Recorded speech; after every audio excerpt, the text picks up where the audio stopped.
Shabbat Shalom, everyone. We are now in the second installment of this week's Parsha. We did Acharimot already, and we're going to give over an amazing idea within regards to Shabbat Parshat Kedoshim, which is this Shabbat, and let's say Parshat Kedoshim itself, respectively, is like a mini Shulchan Aruch. It's like a code of Jewish law in its own right, because it is packed with many mitzvot. In fact, we know there's 3 Parshot inside the Torah with tons of mitzvot inside it, respectively. We know Parshat Kedoshim in Sefer Shemot. Also, naturally, we're in Sefer Vayikra over here, Parshat Kedoshim, which is one of the shorter Parshot inside the Torah.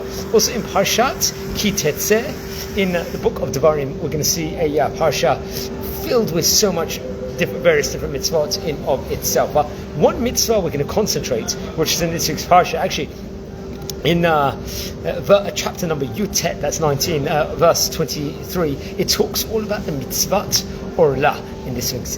And this very cute basic idea, let's just say, that it's a reality actually, that the fruit that grows in the first 3 years is going to be biblically forbidden to eat. Min Torah, it's not going to be allowed to eat. The fruit of the 4th year will then be taken to Jerusalem over there and eaten there. So the question is actually posed over here: what's the idea behind this mitzvah of Orlah over here? What is this? So there are several different ideas, let's just say, found amongst various different great Rishonim within the Rasa. First of all, the Ibn Ezra and the Ramban, they write that the fruit of the first years is physically deficient. It does not, let's say, have the complete nutrients. It doesn't have the, let's say, the same aromatic smell, and the taste is not at the zenith. And actually, this can actually cause damage to the body in of itself. The Ramban adds that there is a certain comparison between Orlah and Bikurim, in that we want to offer our produce to Hashem before we enjoy them. Over here, we want to give it like so. Why is this? It's a form, let's say, of hakarat, of gratitude to Hashem for giving us such an abundant yield over here. However, you can argue, since the fruit of the first 3 years is deficient, we wait until the 4th year so we can, let's say, offer the real in of itself, the healthy fruits to Hashem over here.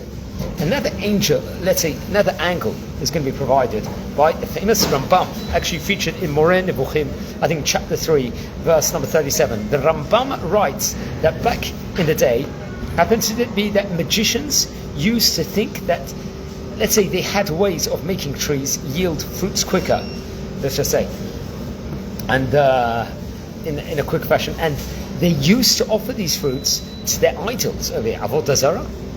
Thus, to avoid and dispel such notions, the Torah tells us to stay away from such fruit during the first 3 years of its yield. We can add also from Mitzvah 247 in Sefer Achinoch, let's say, it gives over some new light on this mitzvah itself, specifically focusing on the mass convergence upon Jerusalem in the fruit's 4th year. The fact that we must go to the Bet HaMikdash, the Mishkan, the temple, the place of the Torah, to have an opportunity now here to learn Torah there. You know, the Bet HaMikdash, all these rituals, bring the Bikurim naturally, so on and so forth. It was also an opportune time to learn, to grow, see other people do it. Furthermore, we receive, let's just say, a certain degree of bracha, a blessing, especially inside the Bet HaMikdash, respectively, in the place, because the Bet HaMikdash itself is the source of all brachot. It's a source of all blessing, respectively, over here. So I thought it was a very cute idea. I heard this from Rabbi Daniel Fine in England. Wishing all a Shabbat Shalom, and take care and a fantastic day.